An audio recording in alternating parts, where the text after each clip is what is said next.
Hi everyone, welcome to my sewing studio. The key to a great looking smocking stitch is to strip and squeak your floss. So today I'm going to show you exactly how I do that. But first, let me introduce myself. I am Lisa, the owner and designer of Pink Holly Bush Patterns, a line of children's sewing patterns, most of which include an option for smocking and most of which are made for knits.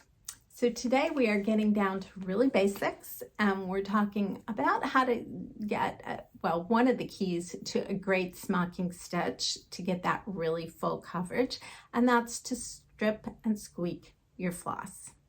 Now there are different methods of how you can prepare your floss. Some people iron it, some people do different things. I strip and squeak it, and I'm going to show you how I do that if you've never seen that or heard of that. So I have just a skein of basic DMC floss here.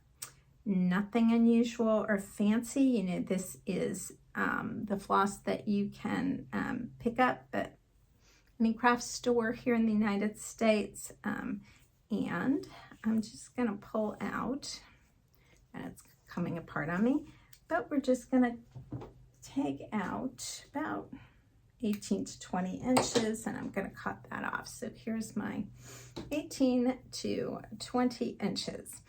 Now, this is 6-stranded floss, and the first key is to separate it into the individual strands.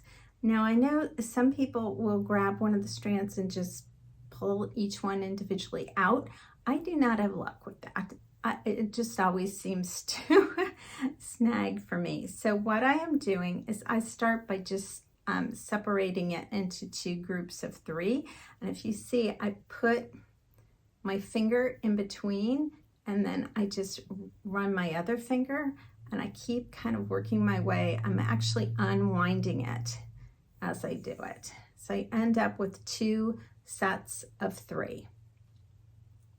And then I find we're going to actually put one away because we're only going to work with 3 strands. I find that when I'm down to 3, I can now pull one at a time, and they won't kink up on me, and I'll be okay. So I'll pull that. So that's the next strand. I'm pulling one at a time here.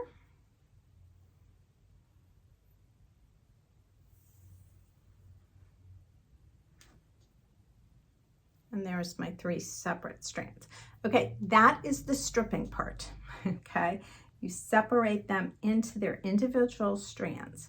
I'm now putting the 3 back together. And the reason I'm using 3 is that in most geometric smocking plates or smocking designs on a woven fabric, you're going to use 3 strands. For picture smocking, you usually use 4, and if you've watched some of my videos on smocking knits, you know that we up that because of the bulk of the knit. So we would use 4 for geometric design, and 5, and sometimes even 6 for picture smocking.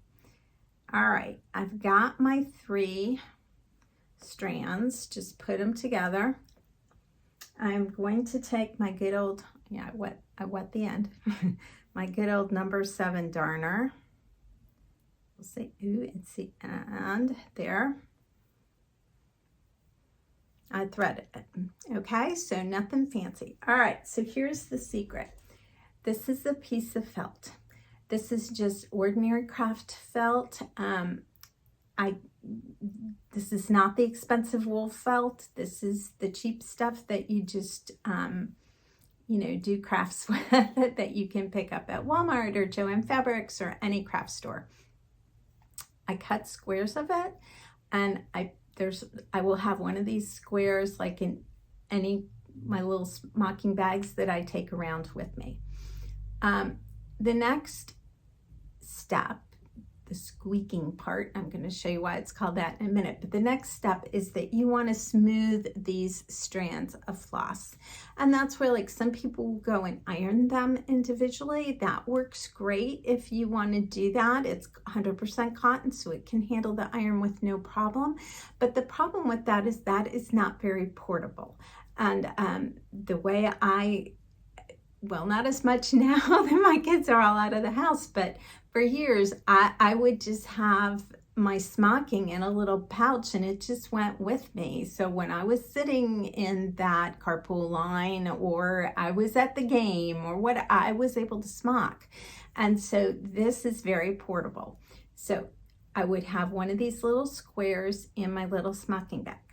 The next step is you need some water and you're just going to wet the square. Now, again, if it's portable, I usually would have a water bottle with me, and so I would just pour a little water on the square. And you want to wring it out. Good. You just are looking for this to be damp, not really wet, not soaping, just damp, okay? And now what I'm going to do is hold my needle. I'm going to put this around it, and I'm going to pull it all the way down the line of thread. And if I hold this hard, which I'm going to do, we'll see if this works, and pull it down, you will hear a squeak. And that is why it's called Strip and Squeak. Okay, so let's hear, I'll be quiet and we'll see if I can get a squeak. I don't often get the squeak, but we'll try. Did you hear I got a squeak? That's the squeak. Then your final step is just a simple slip knot. And you see, hopefully you can see I have a beautiful straight piece of floss ready to create a great smocking stitch. I hope that you find this method easy and that you give stripping and squeaking your floss a try. Have a great day and happy smocking.